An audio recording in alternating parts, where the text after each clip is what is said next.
আমি এক একটা পদ পাঠ করব, এক একটা লাইন সকলে আমার সঙ্গে বলবে। হে আমার প্রাণ সদা প্রভুর ধন্যবাদ করো। হে আমার প্রাণ সদা প্রভুর ধন্যবাদ করো। হে আমার অন্তরস্থ সকল তাহার পবিত্র নামের ধন্যবাদ করো। হে আমার অন্তরস্থ সকল তাহার পবিত্র নামের ধন্যবাদ করো। হে আমার প্রাণ সদা প্রভুর ধন্যবাদ করো। হে আমার প্রাণ সদা প্রভুর ধন্যবাদ করো। তাহার সকল উপকার ভুলিয়া যাইও না। তাহার সকল উপকার ভুলিয়া যাইও না। তিনি তোমার সমস্ত অধর্ম ক্ষমা করেন। তিনি তোমার সমস্ত অধর্ম ক্ষমা করেন। তোমার সমস্ত রোগের প্রতিকার করেন। তোমার সমস্ত রোগের প্রতিকার করেন। তিনি কূপ হইতে তোমার জীবন মুক্ত করেন। তিনি কূপ হইতে তোমার জীবন মুক্ত করেন।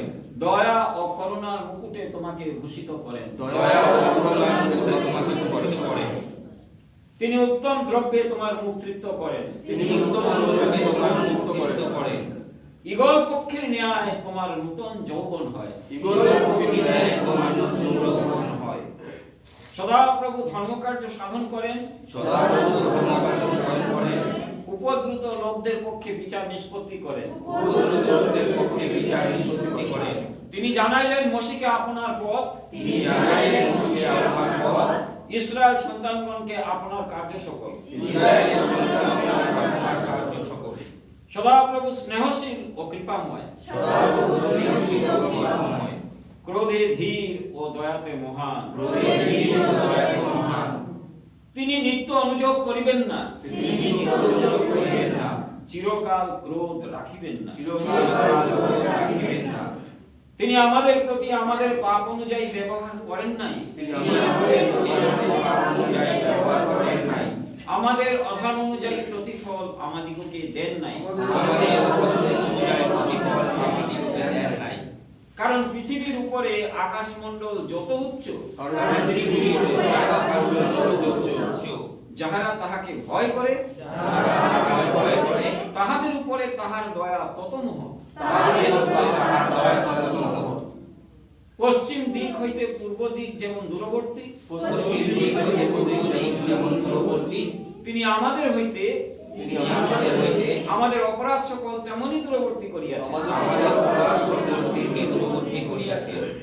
পিতা সন্তানদের প্রতি যেমন করুণা করেন, পিতা সন্তানদের প্রতি যেমন করুণা করেন, যাহারা সদাপ্রভুকে ভয় করে, যাহারা সদাপ্রভুকে ভয় করে, তাহাদের প্রতি তিনি তেমনি করুণা করেন। তাহাদের প্রতি তেমনি করুণা করেন।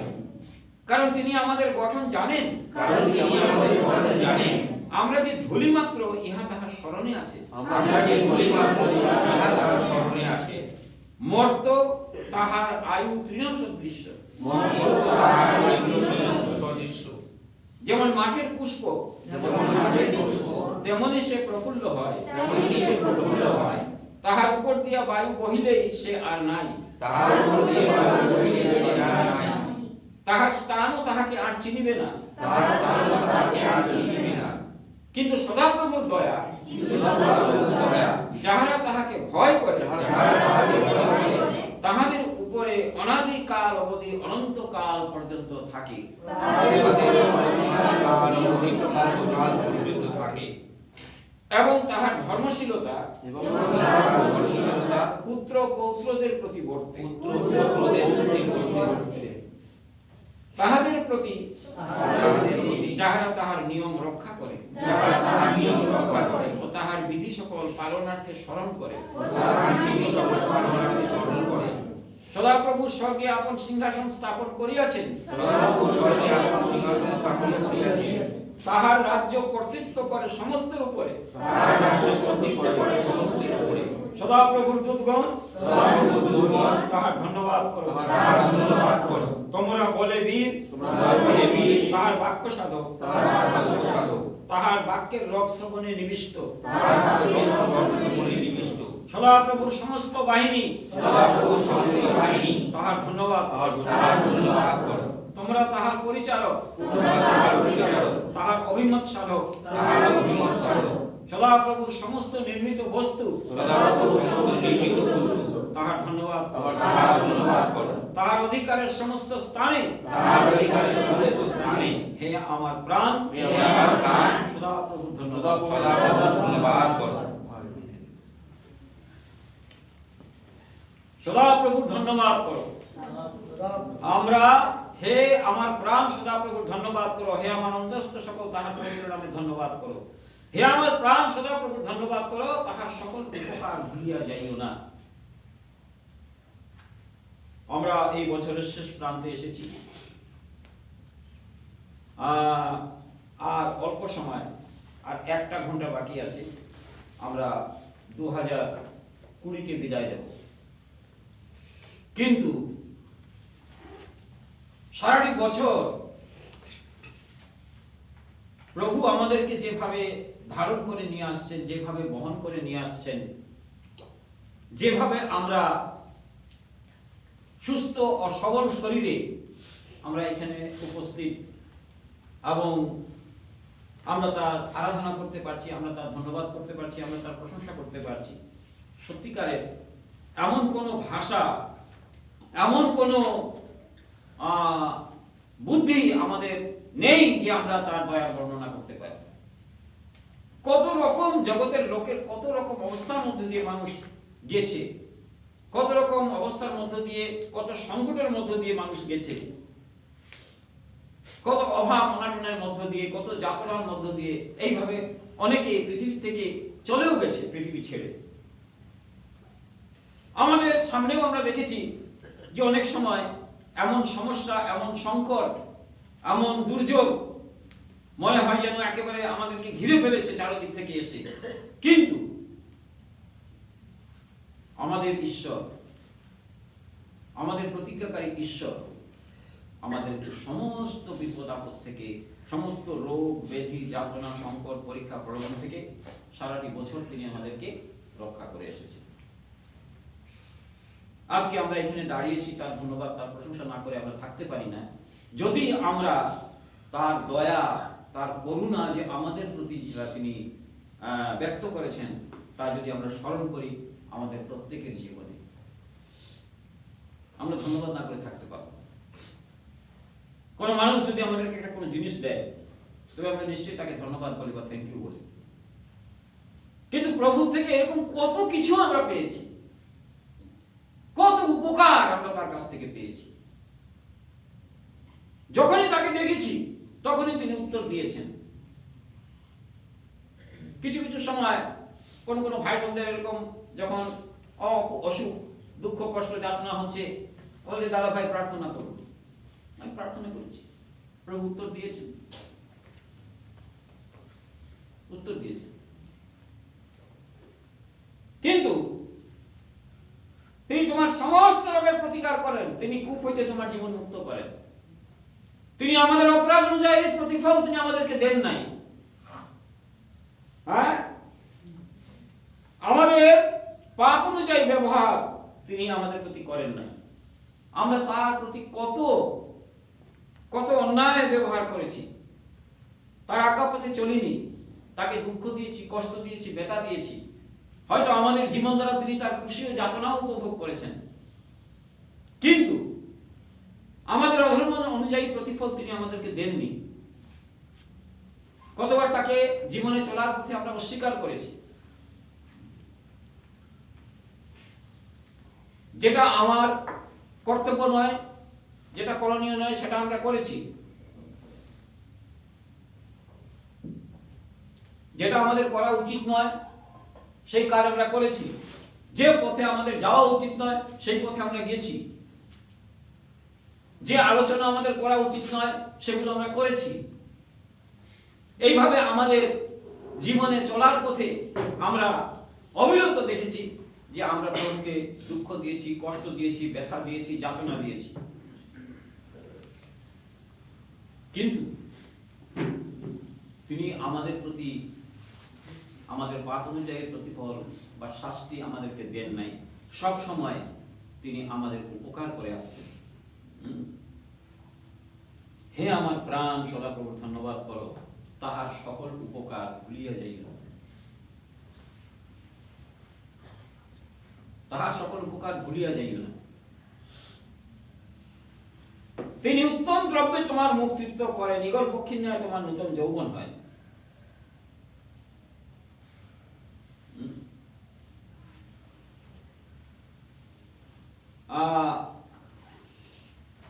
একবার বলেছিলাম, আবার বলি, ঈগল পক্ষীর ন্যায় তোমার নূতন যৌবন হয়। ঈগল পক্ষীর নূতন যৌবন হয়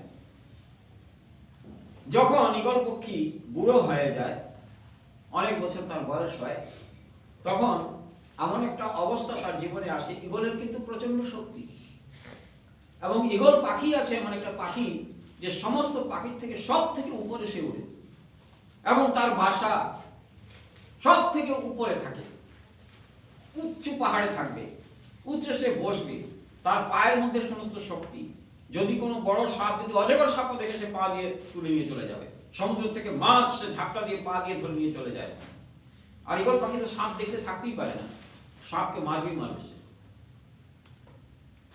কাজে ঈগলের সঙ্গে খ্রিস্টান জীবনের একটা তুলনা দেওয়া হয়েছে।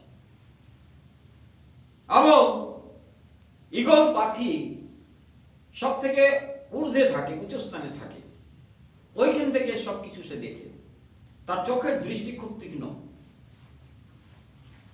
তার যখন বয়স হয়ে যায়, অনেক বয়স হয়ে যায়, তখন তার গায়ের পালকগুলো সব আস্তে আস্তে ঝরে পড়তে থাকে, পালক ঝরতে থাকে, এবং তার গায়ের মধ্যে এক এক ছোট ছোট ওই ঘায়ের মতো হতে থাকে, আর ওই ঘায়ের মধ্যে চুলকাতে থাকে, যন্ত্রণা হতে থাকে। তখন ঈগল পাখি তার নিজের ঠোঁট দিয়ে তার গায়ের ওই পালকগুলো সে আস্তে আস্তে আস্তে আস্তে আস্তে আস্তে সব ছিঁড়ে ছিঁড়ে ছিঁড়ে ছিঁড়ে ফেলে। তখন ঈগল পাখি কি করে, যদি অন্য পাখি তাকে দেখে তখন প্রতিশোধ নিতে আসবে, এই জন্য সে কোন রকম উঠতে উঠতে উঠতে উঠতে একটা পাহাড়ের কোনো যদি পাথরের গুহার মতো থাকে সেখানে ঢুকে যাবে, নাই তো কোনো গাছের মধ্যে যদি এরকম গর্ত থাকে সেই গর্তের মধ্যে ঢুকে যাবে, সে ভিতরে ঢুকে গিয়ে ওইখানে লুকায়িত থাকবে। একেবারে চামড়া টামড়া তার সব একেবারে কুচকে যাবে, সমস্ত পালক একদম ঠোঁট দিয়ে ঠোকরাতে ঠোকরাতে সমস্ত পালক টালক সব ফেলে দেবে, একদম প্রায় মরণ অবস্থা, মানে সে প্রায় মারাই যাবে। ওইরকম বেশ কিছুদিন সে ওইরকম অবস্থায়, না খাওয়া না দাওয়া না কিছু, না বেরোতে পারছে কোথাও, তার গায়ে কোনো পালক নাই, উড়ার সেই শক্তি নাই, আগের সেই শক্তি নাই, দুর্বল হয়ে পড়েছে, ওইরকম গুহার মধ্যে সে পড়ে থাকে। আবার আস্তে আস্তে আস্তে আস্তে আস্তে করে তার নতুন পালক আবার গজাতে থাকে, নতুন পালক গজাতে গজাতে গজাতে একদিন সে একেবারে আবার সেই আগের মতো বড় সড়ে শক্তিযুক্ত হয়ে ওঠে। এই জন্য প্রভু বাক্যটা বলছে, ঈগল পক্ষীর ন্যায় তোমার নতুন যৌবন হয়। ওইরকম মরণাপন্ন অবস্থায় তুমি চলে যদি যাও, ওইরকম অবস্থায় তুমি নিজে দুর্বল হয়ে যাও, তোমার সমস্ত কিছু তোমার থেকে ঝরে পড়েছে, তোমার গায়ে বল নেই, শক্তি নেই, তোমার টাকা পয়সা ধন সম্পত্তি যার উপর তুমি নির্ভর করতে, এই সমস্ত কিছু তোমার কাছ থেকে হারিয়ে গেছে, তোমার শক্তি তোমার অহংকার সবকিছু মাটিতে মিশে গেছে, কিন্তু ঈশ্বর আবার তোমাকে তোমার সেই বল ফিরিয়ে দেবে। ঈগল পক্ষীর ন্যায় তোমার নতুন যৌবন, যদি আমরা ঈশ্বরের সন্তান হয়ে থাকি। ঈগল পক্ষীর আবার আরেকটা নিয়ম আছে, যখন সে ডিম দিয়ে বাচ্চা ফোটায়, বাচ্চাগুলো যখন ডানা বের হয় এবং ওড়ার চেষ্টা করে, তখন ঈগল পক্ষী এরকম পাখাটা মেলে দেয়, আর তার সমস্ত বাচ্চাগুলো তার পাখার উপরে উঠে যায়। সেই বাচ্চাগুলোকে পাখার মধ্যে নিয়ে সে পাহাড়ের উপর থেকে মানে উঠতে শুরু করে, ওইরকম ঘুরতে ঘুরতে, ওই এরোপ্লেন যেরকম ঘুরে ঘুরে ঘুরে ঘুরে ঘুরে উপরে উঠে, ওইরকম সে ওইরকম ঘুরতে ঘুরতে ঘুরতে উপরে উঠে। অনেক উপরে যখন উঠে যায় তখন হঠাৎ পাখা দুটো বন্ধ করে দেয়। যেই পাখা বন্ধ করে দেয়, বাচ্চাগুলো সব পাখার উপর থেকে একেবারে নিচের দিকে মাটির দিকে সব পড়তে থাকে। আর যখনই নিচের দিকে পড়তে থাকে তখন বাচ্চাগুলো উড়ার চেষ্টা করে যেন পড়ে না যায় মাটিতে। আর যখন একেবারে প্রায় মাটিতে পড়ে পড়ে অবস্থা, তখন আবার ঈগল ওই মা এসে আবার পাখা মেলে আবার বাচ্চাদেরকে তার পাখার উপরে করে নিয়ে আবার ঘুরতে ঘুরতে ঘুরতে ঘুরতে ঘুরতে আবার পড়ে চলে যায়। এইভাবে সে বাচ্চাকে উড়তে শেখায়।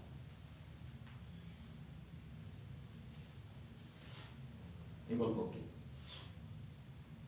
এই যে উঠতে শেখায় সে, ঈশ্বর আমাদেরকে এইভাবে পরিপক্ক করেন।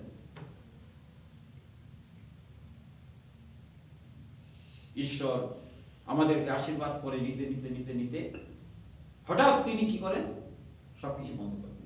মনে হয় যেন এখন প্রার্থনা করে ঈশ্বর শুনছেনই না, এখন আমার সমস্ত পরীক্ষা জর্জরিত। ঈশ্বর দেখেন যে কি করে, সে চলতে শিখেছি কিনা। হ্যাঁ, কিন্তু যখনই আমরা দেখবো যে আমরা চলতে শিখি নাই, আমরা উছট খেয়ে পড়ে যাব, তখনই কিন্তু ঈশ্বর আবার হাত ধরে আমাদেরকে টেনে তুলে। যাদের ঘরে ছোট ছোট বাচ্চা আছে, বাচ্চাদের মা কি করে হাঁটতে শেখায়, বাচ্চাটা ওই দূরে ছেড়ে দিয়ে একটু এগিয়ে আসে, পিছে সরে আসে, আর তখন বাচ্চাটাকে বলবে আয় আয় আয় বাবা আয় আয়, হাঁটি হাঁটি পা পা, হাঁটি হাঁটি পা পা, বলে না? হ্যাঁ, যখনই বাচ্চাটা এক পা দুপা করে যদি আবার পড়তে থাকে, তখনই আবার মা কি করে ফাট করে তাকে ধরে ফেলে, কারণ বাচ্চাটা পড়বে তার চোট লাগবে। ঈশ্বর আমাদেরকে তার পথে এইভাবে হাঁটতে শেখায়। যেমন ঈগল পাখি তার বাচ্চাদের উড়তে শেখায়, মা যেমন বাচ্চাদের হাঁটতে শেখায়, ঈশ্বর আমাদেরকে সেইভাবে করে। কিন্তু আমরা বুঝতে পারি না, আমরা সেই পথে চলতেই চাই না। কি করে আমরা হাঁটবো, কি করে আমরা শিখবো? দুঃখ, কষ্ট, যাতনা, ব্যথা, বেদনা,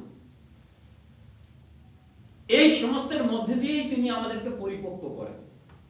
সোনাকে আগুনে না দিলে সোনা খাঁটি হয় না। আমাদের উজ্জ্বল রূপ, উজ্জ্বলতা বাড়াবার জন্য ঈশ্বরীয় পন্থায় আমাদেরকে তিনি সেইভাবে পরিপক্ক করেন। দুঃখের হাপড়ের মধ্যে তিনি আমাদেরকে খাঁটি করেন। জিরোমীয় ভাবাদী পুস্তকে এটা লেখা আছে,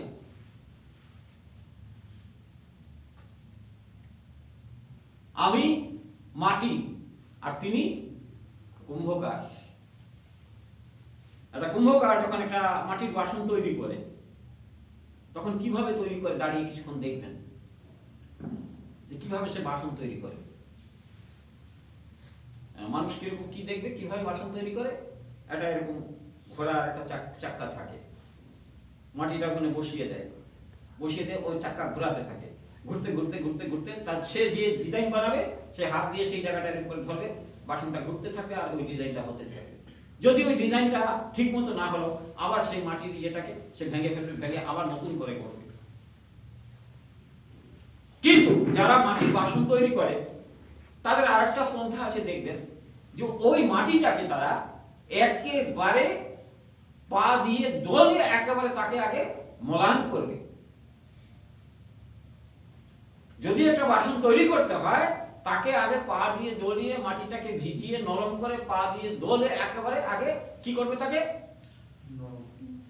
নরম করবে। তার ইচ্ছা মতো বাসন তৈরি করবার জন্য তাকে নরম করবে, মোলায়েম করবে, পা দিয়ে দাবাবে, একেবারে একবারে মারতে মারতে মারতে মারতে ওই মাটিটা একেবারে একটা বাসন তৈরির মতো করে তৈরি করবে।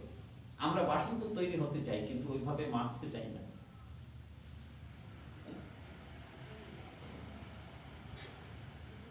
ওইভাবে মারতে চাই না, আমরা মোলায়েম হতে চাই না। আমাদের শক্ত মাটি তো ভাঙতে চাই না আমরা। কাজে আমরা ঈশ্বরের ধন্যবাদ করি, প্রশংসা করি, গৌরব করি। আমরা না করে থাকতে পারবো না যে সত্যিকারের আমাদের ঈশ্বর আমাদের প্রতি যে উপকার করেছেন, তার উপকারগুলো কতটুকু আমরা স্মরণে রেখেছি, কতটুকু আমরা তাকে হৃদয় খুলে, অন্তর খুলে তার ধন্যবাদ প্রশংসা করতে পেরেছি বা পারছি।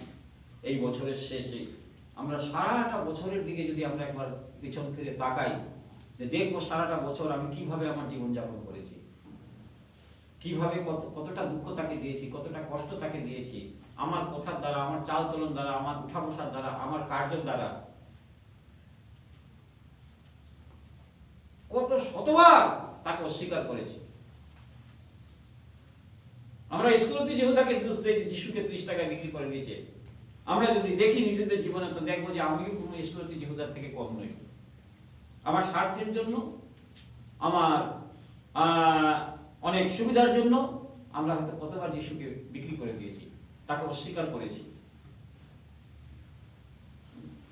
কিন্তু তিনি আমার উপরে অনুগ্রহের উপরে অনুগ্রহ, দয়ার উপর দয়া তিনি করে আসছেন। আহ, ঈশ্বরের সন্তান কিরকম হওয়া চাই, ঈশ্বরের সন্তানদের গুণাবলী কি, ঈশ্বরের সন্তানদের পরিচয় কি?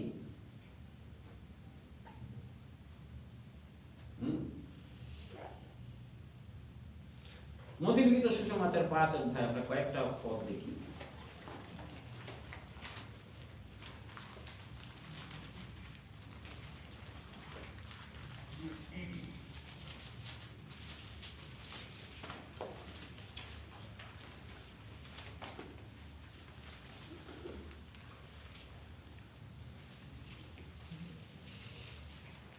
ধন্য যাহারা আত্মাতে বিনয়হীন, কারণ স্বর্গরাজ্য তাহাদের। ধন্য যাহারা শোক করে, কারণ তাহারা সান্ত্বনা পাইবে। ধন্য যাহারা মৃদুশীল, কারণ তাহারা দেশের অধিকারী হইবে। ধন্য যাহারা ধার্মিকতার জন্য ক্ষুধিত তৃষিত, কারণ তাহারা পরিতৃপ্ত হইবে। ধন্য যারা দয়াশীল, কারণ তাহারা দয়া পাইবে। ধন্য যাহারা নির্বন্ধকরণ, কারণ তাহারা ঈশ্বরের দর্শন পাইবে। ধন্য যাহারা মিলন করিয়া দেয়, কারণ তাহারা ঈশ্বরের পুত্র বলিয়া আখ্যাত হইবে। ঈশ্বরের লোকদের, ঈশ্বরের সন্তানদের পরিচয় কি? তারা হবে আত্মাতে দীনহীন। তারা হবে আত্মাতে দীনহীন, মানে এখানে নম্রতা। তারা হবে শোক করবে, মানে অন্যের জন্য সে ক্রন্দন করবে, শোক করবে, দুঃখ করবে নিজের জীবনের জন্য। আবার যারা মৃদুশীল, মৃদুশীলটাও নম্রতার মধ্যে আসছে, যারা মৃদুশীল এবং যারা ধার্মিকতার জন্য ক্ষুধিত তৃষিত, যারা দয়াশীল, যারা নির্মলন্তকরণ, যারা মিলন করিয়া দেয়। ঈশ্বরের সন্তানদের পরিচয় এখানে। তারা হবে দীনহীন, তারা হবে মৃদুশীল, যারা ধার্মিকতার জন্য ক্ষুধিত তৃষিত, তারা হবে দয়াবান, তারা হবে নির্মলন্তকরণ। তারা মানুষের সঙ্গে অশান্তি করবে না, বিভেদ করবে না, মিলন করিয়া দেবে। এই হচ্ছে ঈশ্বরের সন্তানদের গুণাবলী, পরিচয়। এই সমস্ত গুণ ঈশ্বরের সন্তানদের মধ্যে থাকবে বা থাকা প্রয়োজন। যারা ঈশ্বরের সন্তান, ধন্য যারা আত্মাতে দীনহীন।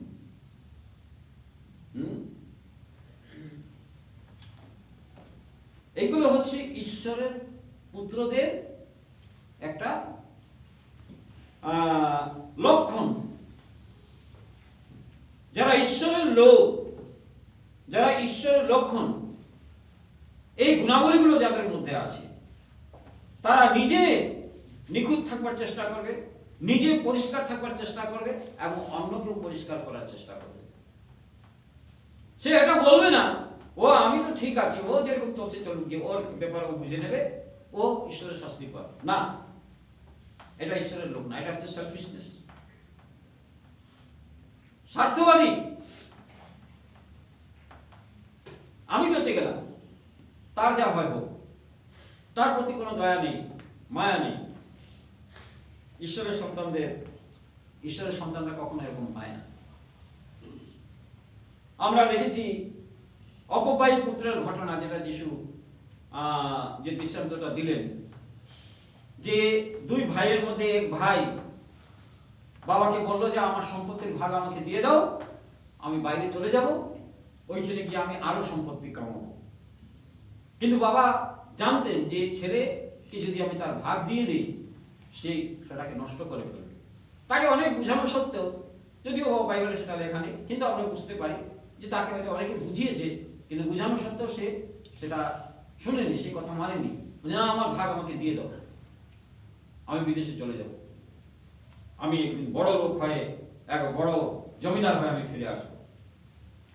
যখন সে বুঝলো না, বাবার কথাও শুনলো না, বাবার আজ্ঞা মানলো না, বাবা দিয়ে দিলেন তাকে। পরে আমরা দেখি যে সেই অপবায়ী পুত্র কি করলো, তার সমস্ত সম্পত্তি বন্ধু বান্ধবদের সঙ্গে এদিক ওদিক থেকে সে সব ধ্বংস করে শুয়োরের সঙ্গে শুটি খাচ্ছে। এখন আর খাওয়া দাওয়াও পাচ্ছে না, এখন আর সেই লাশাইবি চাল তার নেই, কারণ তার যা কিছু ছিল সব শেষ। এখন সেই বন্ধু বান্ধবরাও আর তাকে কোনো হেল্প করছে না, সাহায্য করছে না। অনেকের কাছে গিয়ে খাওয়া চাচ্ছে, একটু ভালো খেতে বা একটু ভালো জায়গাতে থাকতে চাচ্ছে। বন্ধু বান্ধবরা বলছে যে আমাদের কাছে এখন নেই, আমরা তোকে পারবো না কিছু দিতে, আর যদি তুই পারিস তাহলে ওই আমাদের শুয়োরের পালটা আছে ওদের সঙ্গে থাক, ওই শুয়োর দেখাশোনা কর, আর শুয়োরের সঙ্গে যা শুয়োরকে খাওয়া দেওয়া হয় সেখান থেকে যদি পারিস কিছু খেয়ে নিবি। না, আমরা আমাদের কাছে সেরকম তোকে দেওয়ার মতো কিছু নেই। কি করবো, তাকে তো বেঁচে থাকতে হবে। ওই শুয়োর চড়াতো আর শুয়োরের সঙ্গেই খেত আর শুয়োরের সঙ্গেই থাকতো। কি অবস্থা! কোথায় ঘরে বিরিয়ানি খেত, পোলাও খেত, স্যুপ খেত, হ্যাঁ একেবারে 3-4টা ডিমের আমলেট খেত, মামলেট খেত। এখন শুয়োরের সঙ্গে শুটি খাচ্ছে। শুয়োর কি খায়? কচু খায়, নোংরা খায়, ওইগুলো খেত। না স্নান, না পানি, না কিছু। নখ চুল দাড়ি বড় বড় হয়ে গিয়ে একাকার, কাপড় ছিঁড়ে গিয়ে গায়ের মধ্যে শুয়োরের দুর্গন্ধ হয়ে গেছে, একেবারে দুর্গন্ধ। সেই দিন চিন্তা করলো যে আমার ঘরে আমার বাবার বাড়িতে অনেক চাকর বাকররা আছে। আজকে আমি যে শুয়োরের সঙ্গে যে শুটি খাচ্ছি, আমার ঘরে যে চাকররা আছে তারা আমার থেকে ভালো খায়, তারা শুয়োরের সঙ্গে শুটি খায় না। আর আমি এখানে এদের চাকরি করে, এদের শুয়োর দেখাশোনা করে শুয়োরের খাওয়াটাই আমাকে খেতে হচ্ছে। না, এখানে আর থাকা চলবে না, আমি যাই, বাড়ি ফিরে যাব। বাড়ি ফিরে গিয়ে বাবাকে বলবো যে বাবা, আমি তোমার বিরুদ্ধে এবং স্বর্গের বিরুদ্ধে পাপ করেছি, আমাকে ক্ষমা করো। আমাকে আর তোমার পুত্র বলে তুমি আমাকে গ্রহণ করো না। আমি তোমার পুত্রের যোগ্য নই, অযোগ্য সন্তান তোমার। তুমি আমাকে তোমার বাড়ির একটা ওই চাকর হিসাবে রাখো, তাও আমি অনেক শান্তিতে অনেক সুখে থাকবো। পুত্রের অধিকার তো তার ছিল, সেই পুত্রের অধিকারটা সে হারিয়ে ফেললো।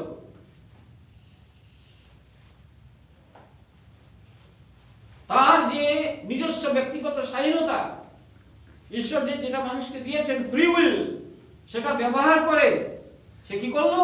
নিজের সবকিছু ধ্বংস করে ফেললো। এখন সেখান থেকে সে যখন ওইরকম অবস্থায় ফিরে আসছে, তার গায়ে নোংরা দুর্গন্ধ, শুয়োরের একেবারে দুর্গন্ধ সব, কতদিন হয়তো চান করেনি, একেবারে হাত পায়ে সব ময়লা পরতে পরতে জমে গেছে, নখগুলো বড় বড়, চুলগুলো দাড়ি একেবারে দাড়ি চুল সব বড় বড় হয়ে গেছে, নখগুলো বড় বড় হয়ে গেছে, ওরকম দুর্গন্ধময় অবস্থায় বাবা কিন্তু প্রতিদিন দেখছে যে হয়তো আমার ছেলেটা ফিরে আসবে, হয়তো আমার ছেলেটা ফিরে আসবে। আর একদিন যখন বাবা দেখলো যে এরকম কে যেন একটা আসছে, দূর থেকে দেখেই বাবা চিনে ফেলেছে। আর তখন বাবা ঘর থেকে দৌড়ে গিয়ে তাকে ঘৃণা করেনি, ওই রকম নোংরা অবস্থায় তাকে জড়িয়ে ধরেছে। বাবা এটা বলেনি আগে যা চান কর, এই না সাবান, হ্যাঁ চান কর আগে, এই কাপড় দুটো দোকান থেকে নিয়ে আয় তো কিনে, নতুন কাপড় নিয়ে আয় ছেলেটাকে দেওয়ার জন্য, সেটা বলেনি বাবা। বাবা আগে তাকে জড়িয়ে ধরেছে, জড়িয়ে ধরে হয়তো বাবা নিজেই তাকে চান করিয়ে দিচ্ছে। কত আয়োজন তার জন্য। তার দাদা ছিল ঘরে, দাদা তো খেতে কাজকর্ম দেখাশোনা করছে, খুব বাধ্য ছেলে বাবা, কোনোদিন সে সম্পত্তির ভাগ চাইনি, খুব বাধ্য ছেলে, খুব বাবাকে ভালোবাসে। বাবা বললো, চাকরদের বললো যে যা আমার ছেলেটা খেতে কাজ করছে, তাকে বলে আয় যে তোর ভাই আসছে, তাড়াতাড়ি আসতে, আমরা মহা ভোজের আয়োজন করেছি, খাওয়া দাওয়া হবে, কারণ যেটা হারিয়ে গিয়েছিল সেটা আবার ফিরে আসছে, সেটাকে আবার পাওয়া গেছে, একটা আনন্দের ভোজ হবে। এই গরু বছর যা বাসি একেবারে মাংস ইয়ে করে আয়োজন করে, সব চারিদিকে রান্না বাড়া শুরু হয়ে গেছে। তাকে একেবারে হাতে আংটি, পায়ে আংটি দিয়ে, একেবারে নতুন জামা কাপড়, নতুন জুতা দিয়ে একেবারে রাজপুত্রের মতো তাকে সাজিয়ে তুলেছে।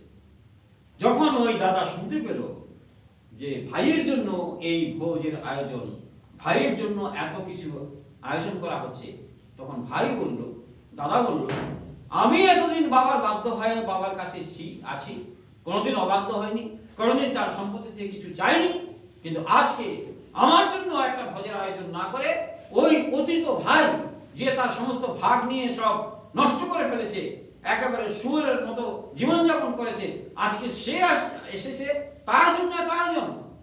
আমি যাব না, আমি যাব না।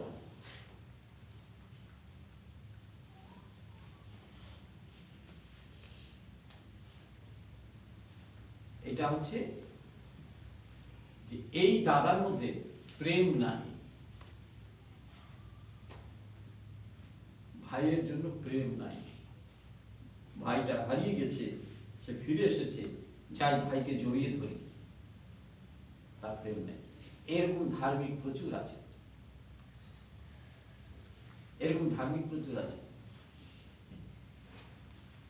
কিন্তু প্রভু যীশু বলছেন কি, আমার যে সন্তানরা হারিয়ে গিয়েছে তাদেরকে আমি খুঁজতেই পৃথিবীতে এসেছি। হারানো মেষের দৃষ্টান্ত প্রভু দিয়েছেন। 100টা মেষ থাকার সাথে 99টা আছে, তার জন্য চিন্তা নেই, কিন্তু যেটা হারিয়ে গেছে তার জন্য তিনি চিন্তা করেছেন। সেটাকে কোথায় জঙ্গল থেকে খুঁজে নিয়ে কান্দে করে আনন্দ করতে করতে তিনি নিয়ে আসছেন। যাই হোক,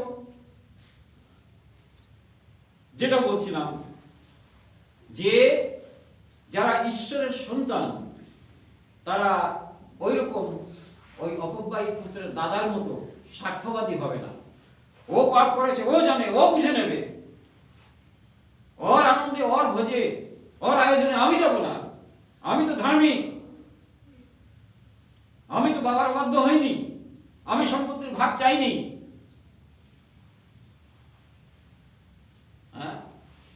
কিন্তু যারা ঈশ্বরের সন্তান, সে নিজে যদি ভালো হয়, নিজে যদি পবিত্র হয়, তার মধ্যে যদি ঈশ্বরের প্রেম থাকে, সে নিজেও পরিষ্কার হবে, অন্যকেও পরিষ্কার করবে।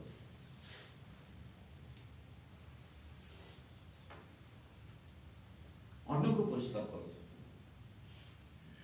এটা হচ্ছে ঈশ্বরের প্রেম, এটা জগতের প্রেম না, ঈশ্বরের প্রেম।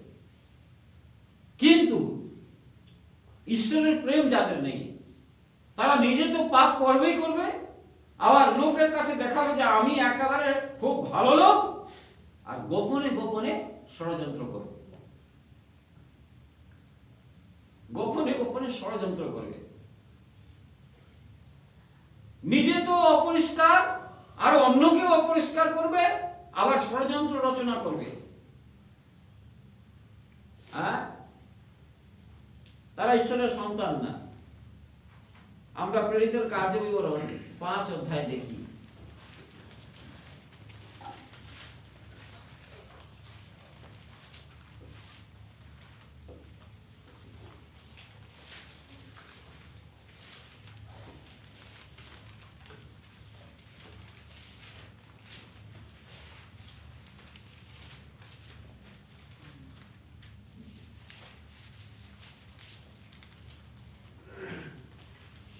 কিন্তু অননীয় নামে এক ব্যক্তি এবং তাহার সহিত তাহার স্ত্রী সাফিরা একটি সম্পত্তি বিক্রয় করিল, এবং স্ত্রীর অজ্ঞাতসারে তাহার মূল্যের কিছু রাখিয়া দিল, আর কতক আনিয়া প্রেরিতদের চরণে রাখিল।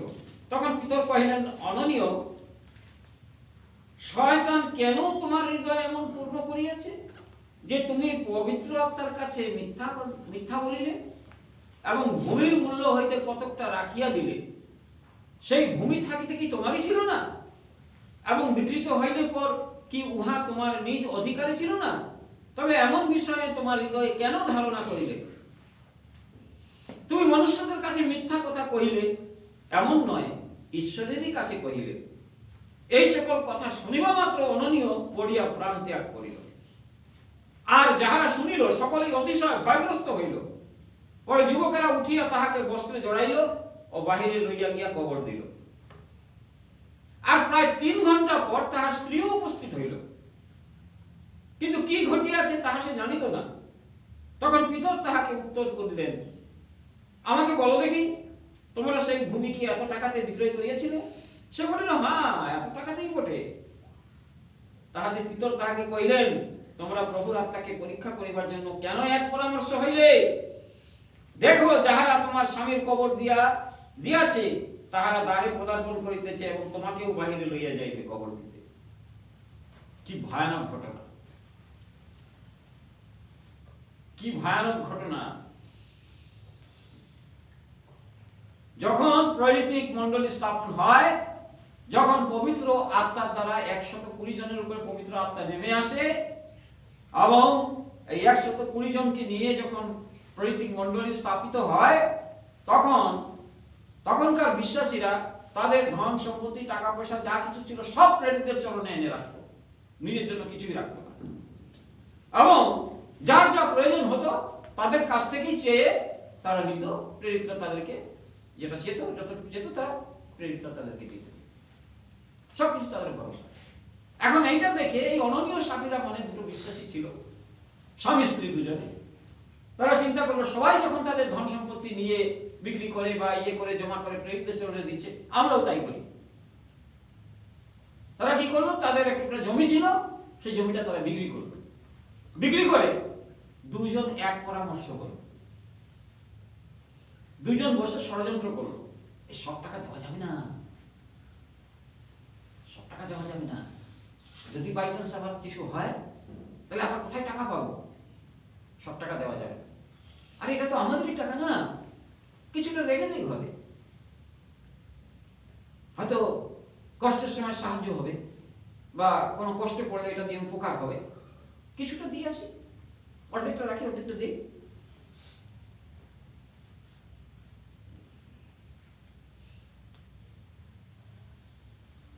নিজে পাপ করেছে এবং তার স্ত্রীকেও ওইভাবে সে বুঝিয়েছে।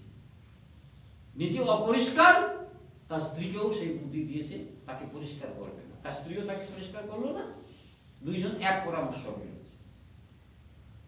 স্ত্রীও বললো না যে না, এটা করা উচিত না, ঈশ্বরের চরণতলে যখন নিয়ে যাবে, যখন এটা বিক্রি করে দিয়েছো পুরোটা দিয়ে আসো, যখন সবাই দিচ্ছে, এটা দেওয়ার জন্য যে তুমি বিক্রি করেছো না, লোককে দেখাচ্ছি আমি, হ্যাঁ আমি দিচ্ছি, তারা যেমন দিচ্ছে আমিও দিচ্ছি। দুজন এক পরামর্শ, এও ওকে বুঝালো না, ও একে বুঝালো না। কিন্তু যারা ঈশ্বরের সন্তান তারা নিজে পরিষ্কার থাকবে, অন্যকে পরিষ্কার করবে।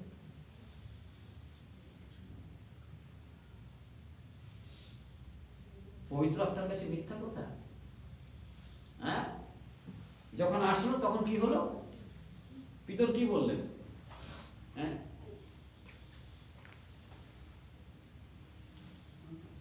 টাকা দেওয়ার আগে যখন পিতর কহিলেন, অননীয় শয়তান কেন তোমার হৃদয় এমন পূর্ণ করিয়াছে যে তুমি পবিত্র আত্মার কাছে মিথ্যা কথা বলিলে,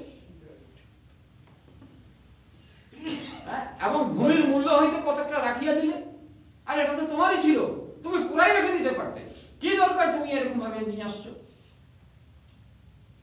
আর তুমি বলছো এই এই ছবি টাকা, আর নয়।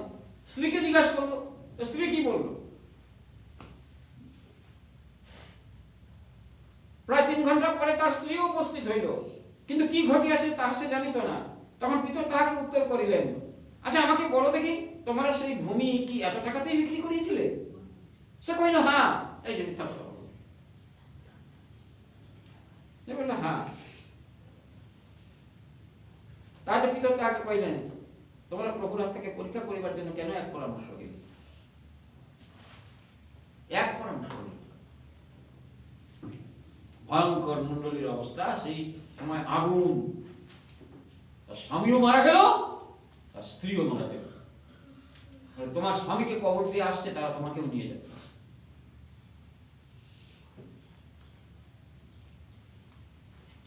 খুব সাবধান, যেখানে ঈশ্বরের উপস্থিতি, যেখানে পবিত্র আত্মার কাজ, সেইখানে ছলনা যদি কেউ করে তার ভয়ঙ্কর অবস্থা হয়, ভয়ঙ্কর অবস্থা। কিন্তু এখন অনলাইন মণ্ডলীতে হচ্ছে না, কেন হচ্ছে না? সেখানে কোনো পবিত্রতার কাজ নেই, সেখানে সবই অননীয় সাথীরা আছে, সেখানে সব অননীয় সাথীরাতে ভর্তি। ভালো বিশ্বাসী সেখানে নাই, যদি থাকে ওই অননীয় সাথীটার মতো বিশ্বাস।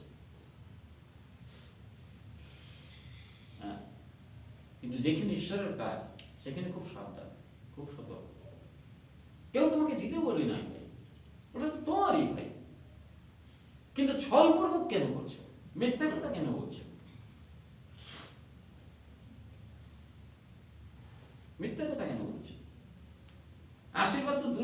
অভিশাপ নেমে আসবে।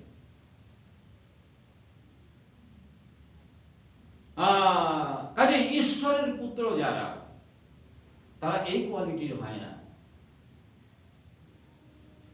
ঈশ্বরের পুত্র যেটা মথিপাচকতায় বলছে, তারা দয়াশীল, তারা মিলন করিয়া দেয়, তারা ধার্মিকতার জন্য ক্ষুধিত তৃষিত থাকে, তারা শোক করে, তারা দয়াশীল। ঈশ্বরের পুত্রদের গুণাবলী। আবার আমরা যদি রোমিও 8 অধ্যায় দেখি, মথি 5 অধ্যায় আমরা পড়লাম, যারা মিলন করিয়া দেয় তাহারাই ঈশ্বরের পুত্র বলিয়া আখ্যাত হইবে।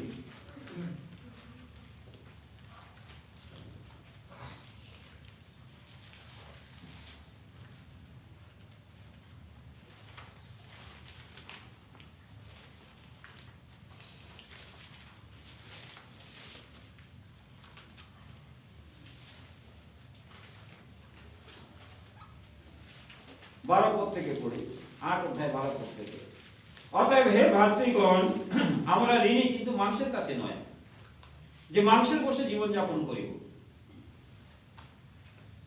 এই যে অননীয় সাফিরা, এরা মাংসের বসে জীবনযাপন করছিল। তারা মাংসের কাছে ঋণী, মানে শরীরের কাছে, দেহের কাছে মানসিকতা তাদের জীবনে রয়েছে। তারা মাংসের বসে জীবনযাপন করছে, মানসিক জ্ঞান বুদ্ধি নিয়ে তারা ষড়যন্ত্র করছে, উঠা বসা করছে, যাওয়া আসা করছে, আচরণ করছে ওরকম। কারণ যদি মাংসের বসে জীবনযাপন করো তবে তোমরা নিশ্চয়ই মরিবে, কিন্তু যদি আত্মাতে দেহের ক্রিয়া সকল মৃত্যু সাপ করো তবে জীবিত থাকিবে। কেননা যত লোক ঈশ্বরের আত্মা দ্বারা চালিত হয় তাহারাই ঈশ্বরের পুত্র। যত লোক ঈশ্বরের আত্মা দ্বারা চালিত হয় তাহারাই কি হয়? ঈশ্বরের পুত্র, সন অফ গড। যদি ঈশ্বরের আত্মা দ্বারা তারা চালিত হয় তাহলে তারা এইরকম ষড়যন্ত্র করবে না, এরকম মিথ্যা কথা বলবে না, এইরকম আচরণ তাদের থাকবে না। তারা যদি ঈশ্বরের আত্মা দ্বারা চালিত হয় তারা হবে দয়াশীল, তারা হবে নির্মলন্তকরণ, তারা হবে ক্ষুধিত তৃষিত ধার্মিকতার জন্য। ঈশ্বরের আত্মা দ্বারা, পবিত্র আত্মা দ্বারা যারা চালিত হয় তাদের মধ্যে ছল থাকবে না, তাদের মধ্যে কপটতা থাকবে না, তাদের মধ্যে প্রতারণা থাকবে না। তারা হবে শিশুদের মতো সরল।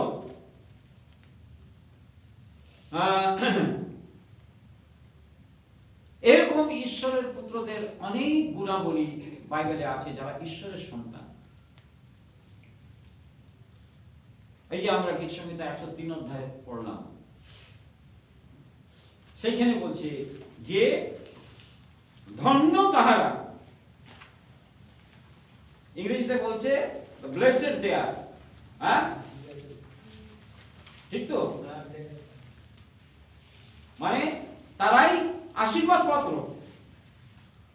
বাংলাতে এটা বলছে ধন্য, কিন্তু ইংরেজিতে বলছে ব্লেসেড দে আর, মানে তারাই আশীর্বাদের ভাগী, তারাই আশীর্বাদের পাত্র। তারা হবে মৃদুশীল,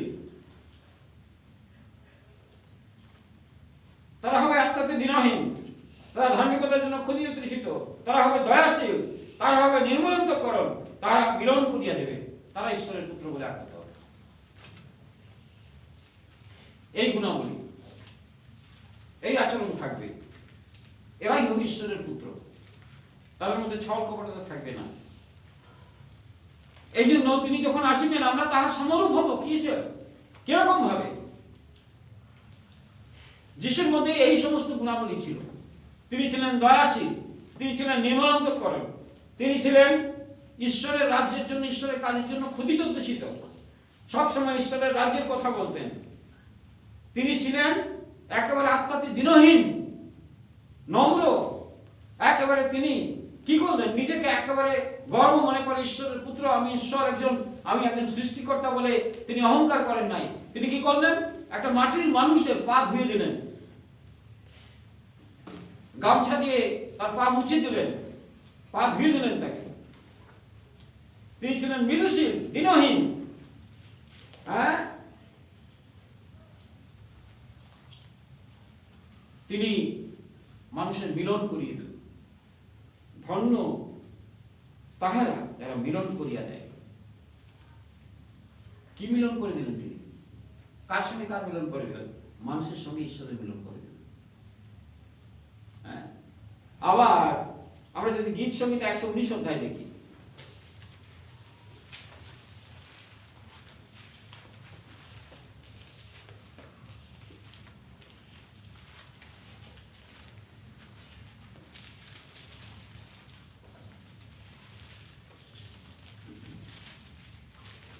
গীত সংহিতা 119 অধ্যায় 1 পদ, ধন্য তাহারা যাহারা আচরণে সিদ্ধ, যাহারা আচরণে শুদ্ধ, যাহারা সদাপ্রভুর ব্যবস্থা পথে চলে। ধন্য তাহারা যাহারা ধন্য যাহারা তাহারা সাক্ষ্যকলা পালন করে, যাহারা সর্বান্তঃকরণে তাহারা অন্বেষণ করে।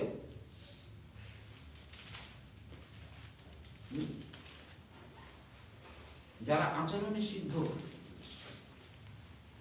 ধন্য তাহারা।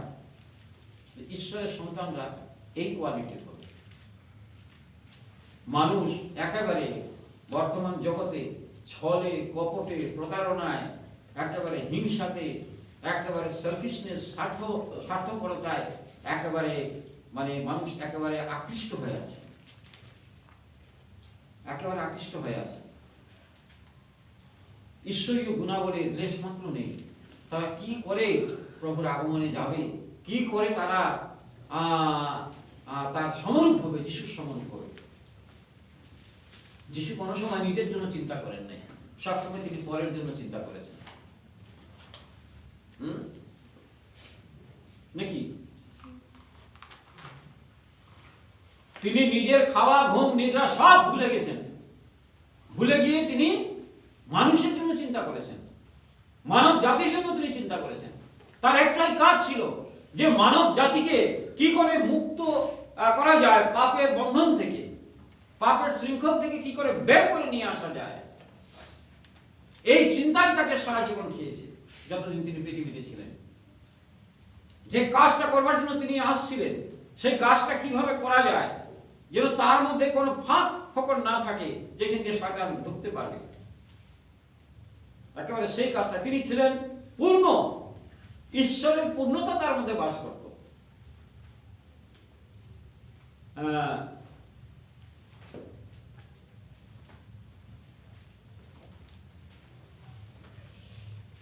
কুলুসিয়ার পত্র বার করি আমরা।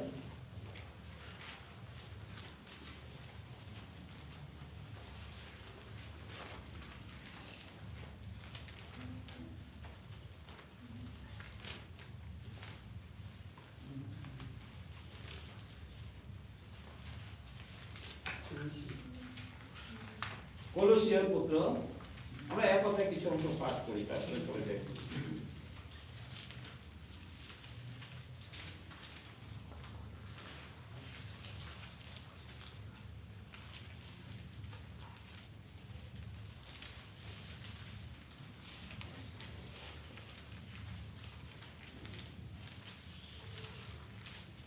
তেরো পদ থেকে পড়ি।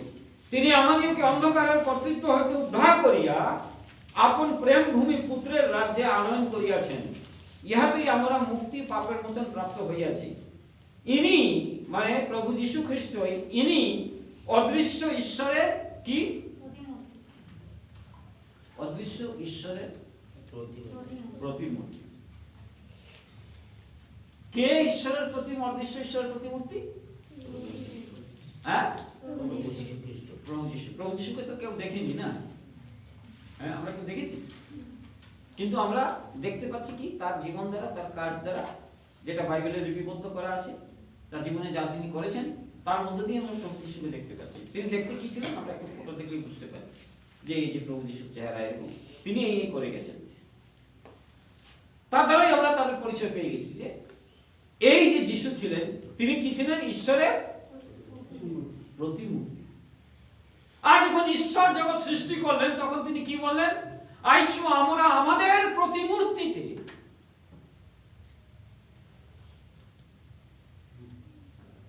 বলেছিলেন আইসো আমরা আমাদের প্রতিমূর্তিতে, আমাদের সাদৃশ্য সাদৃশ্যে মনুষ্য নির্মাণ করি। কাজে যিশুকে আমরা বাইবেলে যেরকম দেখছি, দেখে যেমন বাইবেল যেরকম বলছে ইনি ছিলেন ঈশ্বরের সেই অদৃশ্য ঈশ্বরের প্রতিমূর্তি, তেমন আমাদেরকেও ঈশ্বর সেই প্রতিমূর্তিতেই সৃষ্টি করেছিলেন যেটা যিশুর মধ্যে আমরা দেখতে পাচ্ছি। এই জন্য তাকে বলা হতো মনুষ্যপুত্র। যদি মানুষ হতে হয়, মানুষ তাকেই বলে যে যিশুর মতো হবে। তাছাড়া যে আমরা মানুষ দেখছি তারা মানুষ না, সব অমানুষ।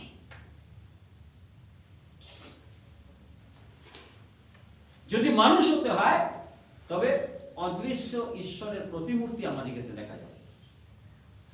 যখন অদৃশ্য ঈশ্বরের প্রতিমূর্তি আমাদেরকে দেখা যাবে তখন লোক আমাদের মধ্য দিয়ে যিশুকেই দেখতে পাবে।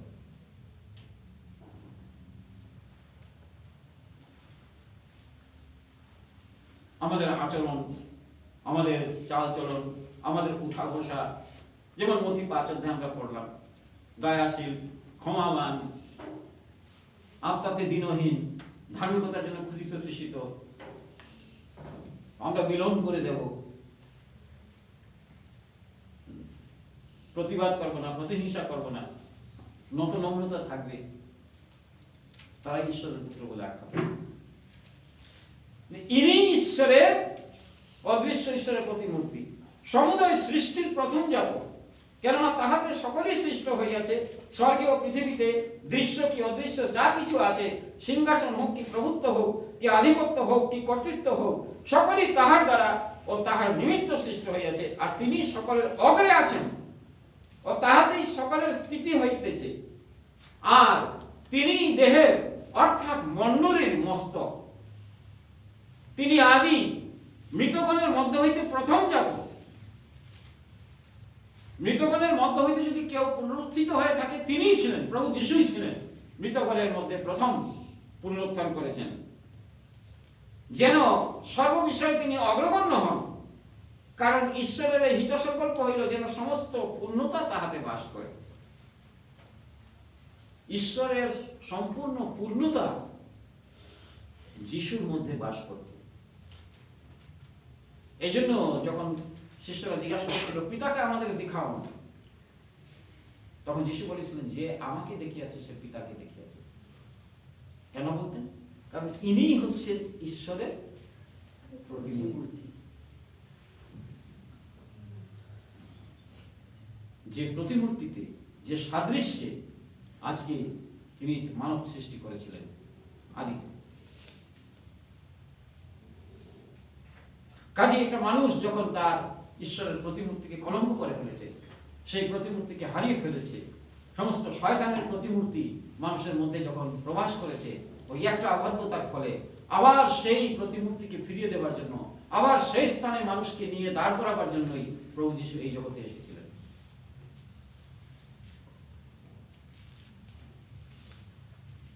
আজকে মানুষ দেখলে আমরা বুঝতে পারি, আপনি নিজেই দেখবেন, আপনি নিজেই বুঝতে পারবেন যে মানুষ কার প্রতিমূর্তি। আমরা জগতের একটা মানুষকে দেখলেই দেখতে পারি যে হ্যাঁ এই তো ঈশ্বরের প্রতিমূর্তি। কি চুলটা একেবারে এদিকে নেই, এইখানে একেবারে খাড়া করে চুল রেখেছে, কানে দুল পড়েছে, এই যে দেখেন ঈশ্বরের প্রতিমূর্তি। সমস্ত গায়ে খোদাই করে টেটো করে ঘুরছে একেবারে, মস্তান যাচ্ছে। হ্যাঁ, এই মস্তানি কোথায় বিড়ি আছে, কোথায় গাঁজা আছে, খুঁজে বেড়াচ্ছে। ওর কাছে হেরে গেছে, বিড়ি গাঁজার কাছে হেরে গেছে, আবার এদিকে মুখ ফিরিয়ে চলছে। ওই বিড়ি তো ওকে খেয়ে ফেলছে, ও আর কি লড়াই করবে, আর কি লড়াই করবে। তাই মানুষের এই অবস্থা দেখে আমরা আজকে জগতে এক একটা মানুষকে দেখি, আমি দাঁড়িয়ে আর রাস্তা দিয়ে যাই এখন, আর আমি চিন্তা করি হাইরে এই যে ঈশ্বরের প্রতিমূর্তি যাচ্ছে।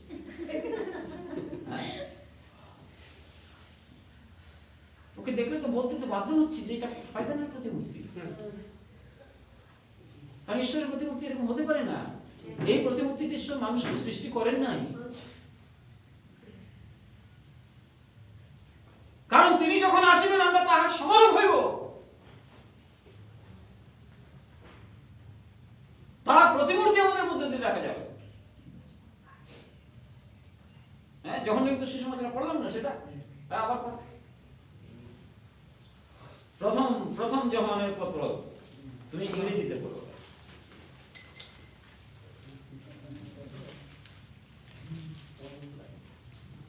3 অধ্যায়, প্রথম যোহানের পত্র 3 অধ্যায়। এখন আমরা ঈশ্বরের সন্তান এবং কি হইব তাহা এ পর্যন্ত প্রকাশিত হয় নাই। আমরা জানি তিনি যখন প্রকাশিত হইবেন তখন আমরা তাহার সমরূপ হইব। যিশু যখন আসবেন আমরা তার সমরূপ হইব, তার মতন হব। কেন?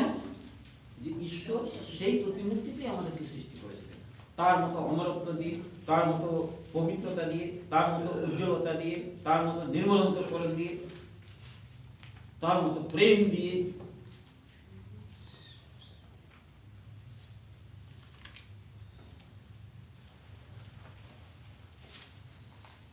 কারণ প্রভু যিশু এই পৃথিবীতে এসে যখন আসলেন তখন তিনি ওই ভেড়শালাতে যাবপাত্রে যখন তার জন্ম হয় তার জন্য তিনি কোনো দুঃখ করেননি। মানুষ তাকে থুতু দিয়েছে, পেটুক বলেছে, মধ্যপায় বলেছে, তার জন্য কোনো দুঃখ করেননি।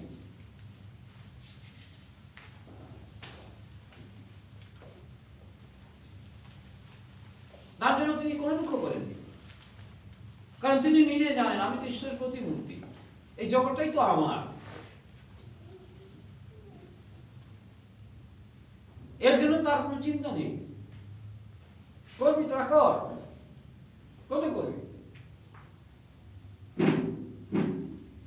কারণ তার মধ্যে নম্রতা, তার মধ্যে দয়া, তার মধ্যে ঈশ্বরীয় গুণাবলী আছে। এই জন্য কোনো কিছুকে তিনি হেয় জ্ঞান করেননি, কোনো কিছুকে তুচ্ছীকৃত জ্ঞান করেন।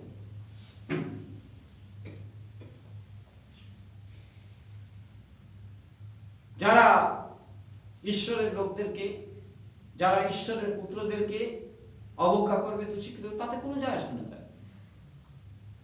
তার গায়ে লাগবেই না, ওটা লাগবেই না। কারণ এগুলো তো চিরস্থায়ী নয়। তিনি জানেন তার মাথা রাখার স্থান রয়েছে কোথায়, তিনি জানেন তার কতটা সম্মান রয়েছে স্বর্গে। এরা কি সম্মান দেবে আমাকে? দাউদ যখন ঈশ্বরের জন্য ঘর বানানোর চিন্তা করলো যে আমার তো একটা থাকবার ঘর আছে, ঈশ্বরের জন্য তো আমার একটা ঘর, একটা আরাধনালয় বানানোর দরকার। ঈশ্বর তাকে কি বললেন? তুমি কিরূপ ঘর আমার জন্য বানাবে? স্বর্গ আমার সিংহাসন, পৃথিবী আমার পাদপীঠ। স্বর্গ আমার সিংহাসন, পৃথিবী আমার পা রাখার জায়গা, তুমি আবার আমাকে কি ঘর বানিয়ে দেবে?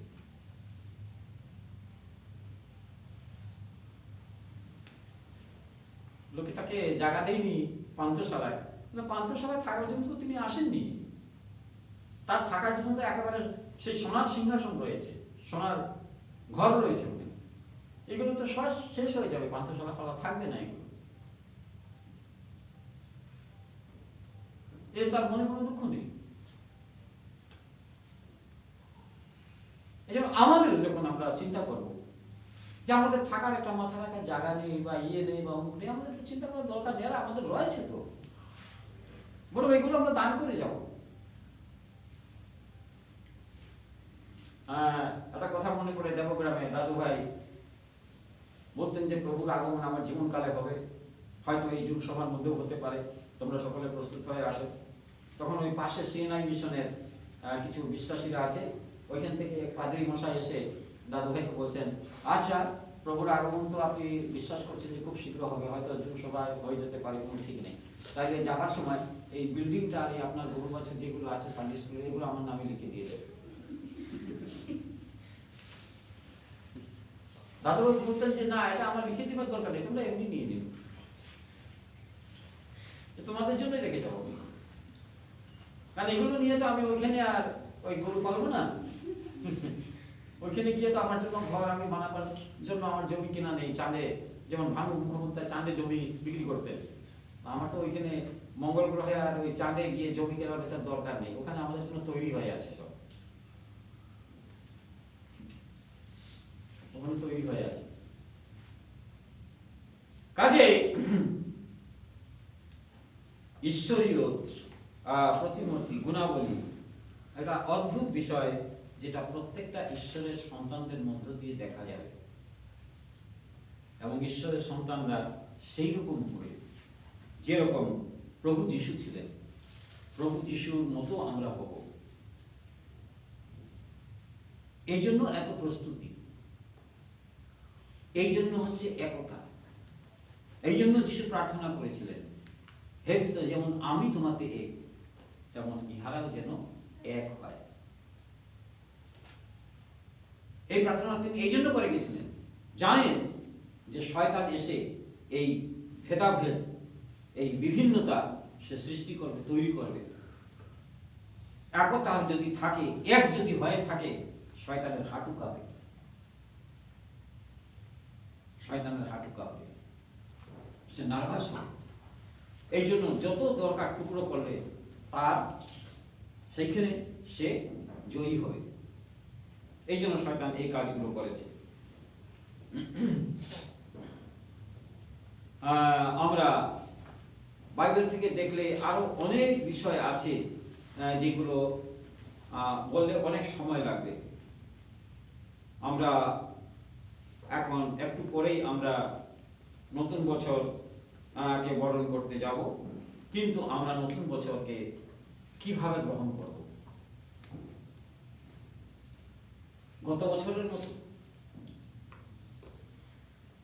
গত বছরের মতো নয়। আমাদের সামনে এই পৃথিবীতে আরো ভয়ঙ্কর অবস্থা আসছে। এটা তো দেখা যাচ্ছে যে এই বছরটা বিশেষভাবে ডিজিজ, মানে রোগ রূপী মহামারী পৃথিবীতে এসে এতগুলো মানুষকে ধ্বংস করে দিয়েছে। কিন্তু সামনে আসছে ভূমিকম্প, সামনে আসছে ভয়ঙ্কর ভূমিকম্প, বন্যা এবং প্রাকৃতিক দুর্যোগ সামনের বছরের জন্য অপেক্ষা করছে। কিন্তু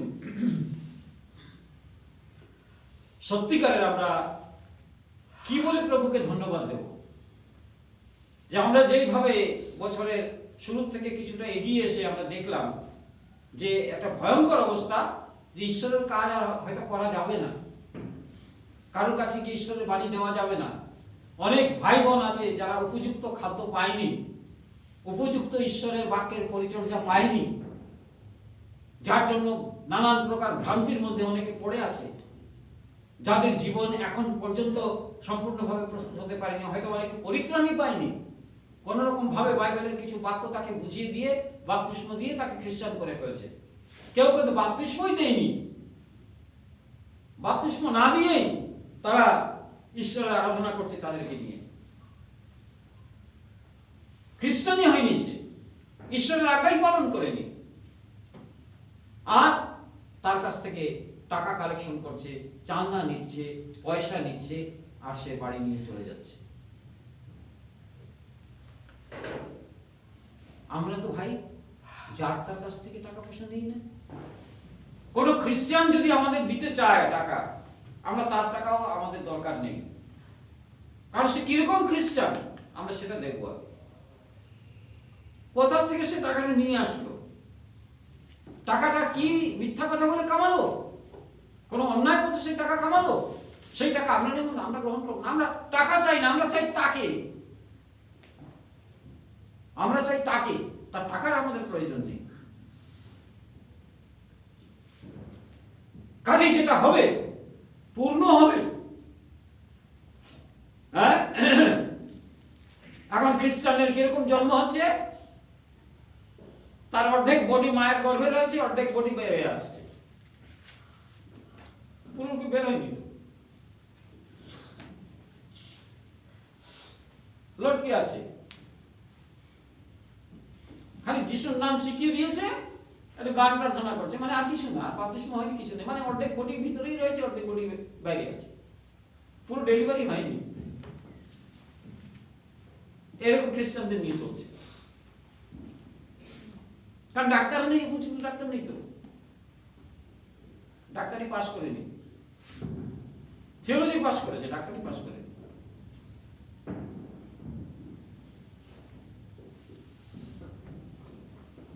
আর এই সমস্ত সন্তানদের জন্ম দিতে গেলে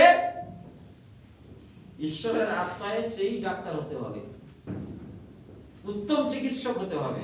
যিশু বলছেন আমি উত্তম চিকিৎসক, তিনি অরিজিনাল ডাক্তার। এরকম অনেক গ্রুপ আমি দেখেছি। এই তো এই কি বলে সুগুরমারিতে একটা ইয়ে আছে, নাম কি রবি রবি, হ্যাঁ, ও নাকি এডুকেশন মিশনের পাঁচটা, এদিকে কার 1 লাখ টাকা না 1.5 লাখ টাকা মেরে দিয়ে ওইদিকে বিয়ে টিয়ে করে আসছে, আবার এসে আবার বলছে ওইখানে সমস্ত সব মহিলাদের নিয়ে, বয়স্ক বয়স্ক মহিলাদের নিয়ে তাদের কাছ থেকে চাঁদা কালেকশন করে বড়দিন করছে। এগুলো খ্রিস্টান? আমি একদিন গেছিলাম, আমাকে ডেকেছিল, আমাকে বলছে আগে কানের কাছে এসে, দাদা হিন্দু ধর্মের বিষয়ে কিছু বলবেন না। কেন? ওই যে হিন্দুদের কাছ থেকে টাকা নিচ্ছে, ওদেরকে খ্রিস্টান হয়নি, নন খ্রিস্টানদের কাছ থেকে টাকা নিয়ে মিশন মন্ডলী চালাচ্ছে। ভয় কেন হতো? তুমি ঈশ্বরের সন্তান, ভয় করছো কেন? ভয় করছো কেন? ওইখানে গিয়ে আমি 1 দিন না 2 দিন মিটিং করেছি। এক ভাই আর এক বোন কোথায় আমার এখানে আসতে শুরু করেছে, তখন বলছে যে আমার বিশ্বাসীকে আপনি নিয়ে যাচ্ছেন। আমরা বিশ্বাসী আপনার না যিশু? বিশ্বাসীটা কার? বিশ্বাসী তো আপনারও না আমারও না, বিশ্বাসী তো যিশু। তাহলে যিশুতে বিশ্বাস করছে, কে কাকে নিয়ে যাবে? তো যিশু নিয়ে যাবে ওকে। তাহলে যিশুকে বলবেন যিশু আমার বিশ্বাসী, আপনি নিয়ে যাচ্ছেন কেন? হ্যাঁ, যিশুকে তো তাই বলবে, কারণ যতদিন তার কাছে থাকবে ততদিন তো সে টাকা পাবে না। অন্যখানে চলে গেলে তো চাঁদাটা পাবে না। সে তো তার জীবনটা দেখছে না, তার দানটা দেখছে। সে তার জীবন দেখছে না, তার দানটা দেখছে।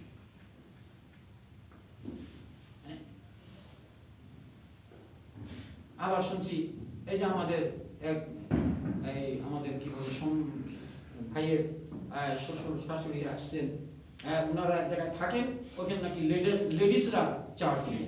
কোথায় আছে বাইবেলের লেডিসদের পারমিশন? দেখিয়ে দিক আমাকে, আমি খ্রিস্টান ধর্মই ছেড়ে দেব।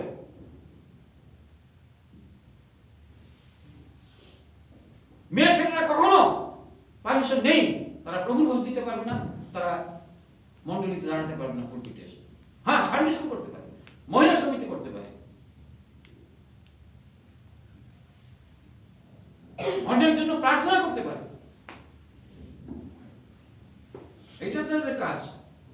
সাক্ষ্য দিতে পারে, প্রচার নিশ্চয় করতে পারে, কিন্তু পুলপিটে দাঁড়িয়ে প্রভুর ভোজ দিতে পারে না, শিক্ষা দিতে পারে না।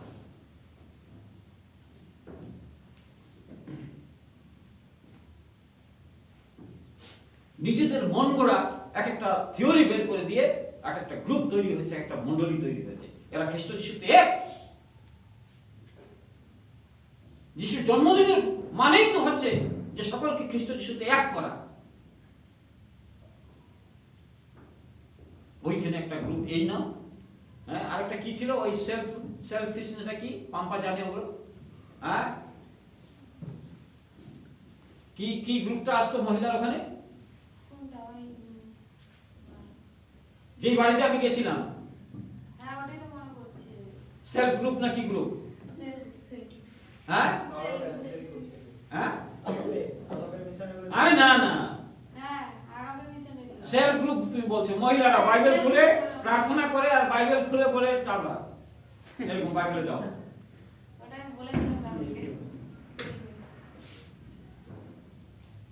এর থেকে তো ভালো একটা পর্চা চাপিয়ে ঘরে ঘরে গিয়ে চাঁদা তুলুন।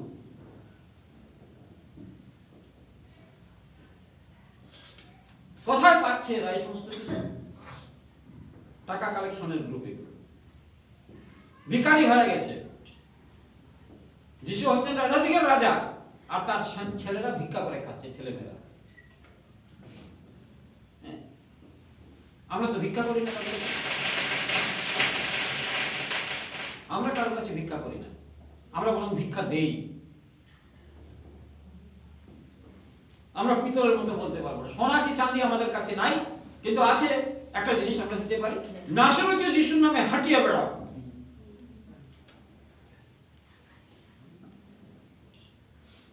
তোমার চাঁদা নিতে হবে না, এখানে হাত পেতে মানুষের মুখের দিকে তাকিয়ে থাকতে হবে না, কখন দেবে আর আমি খাবো, কখন দেবে তার আমি ঘরে নিয়ে যাব। হ্যাঁ, কখন বাইরে থেকে স্পন্সর আসবে তা আমার মন্ডলী চলবে, পাস্টারকে বেতন দেবো। হ্যাঁ, একেবারে মুখের দিকে হাঁ করে যেতে থাকে, বিদেশের দিকে হাঁ করে যেতে থাকে, ভিখারির দল। আমরা তা করি না, আমরা ভিক্ষা চাই না, আমরা ভিক্ষা দিই। সোনা চাঁদি আমাদের দরকার নাই, আমাদের একটাই জিনিস আছে, নাসরতীয় যিশুর নাম। যে গায়ে পৃথিবীর টাকা দিতে পারবে না, ধন সম্পত্তি দিতে পারবে না। মন্দিরের দ্বারে বসে তোমাকে ভিক্ষা করতে হবে না। তোমার দুই পা নুলো হয়ে লেংড়া হয়ে তুমি মন্দিরের দ্বারে বসে আছো, মন্দিরের ভিতরে যেতে পারছো না, ঈশ্বরের সবার সঙ্গে মিশে ঈশ্বরের ধন্যবাদ প্রশংসা করতে পারছো না, এক হতে পারছো না, একতা হতে পারছো না। অন্যের উপরে দেখে তাকিয়ে আছো, আমাকে ধরে নিয়ে গিয়ে মন্দিরের দরজাতে বসিয়ে দেবে, জেরুজালেম মন্দিরে। সেই লেংড়া যখন পিতর যাকব যখন যাচ্ছিলেন জেরুজালেম মন্দিরে, তখন তারা ওই হাত পেতে বসে আছে, যদি পিতর যাকব কিছু দেয়। পিতর যাকব যখন যদি কিছু দেয়, পিতর বললেন যে সোনা কি চাঁদি আমার কাছে নাই, আমার কাছে কি আছে? নাসরতীয় যিশুর নাম। হাঁটিয়ে বেড়াও, তোমার নিজ পায়ে উঠে দাঁড়াও।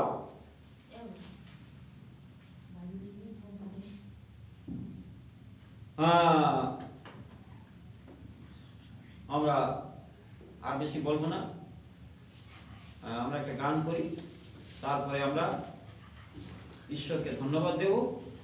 এবং এই বছর আমরা যেভাবে পালন করেছি, এই বছরটা যেভাবে আমরা বিদায় দিচ্ছি, আমরা সামনের বছর আমরা কখনো বুঝতে পারিনি যে এই বছর প্রভু এইভাবে আমাদের জন্য কাজ করবেন, কিন্তু এই বছরের শেষে অদ্ভুত আশীর্বাদ প্রভু আমাদেরকে দিয়েছেন, অদ্ভুত ভাবে তিনি আমাদেরকে ব্যবহার করেছেন, এবং অদ্ভুত নিয়োগ তিনি আমাদেরকে সেই নিয়োগে নিয়োজিত করেছেন, যেটা আমরা কখনো চিন্তা করতে পারিনি।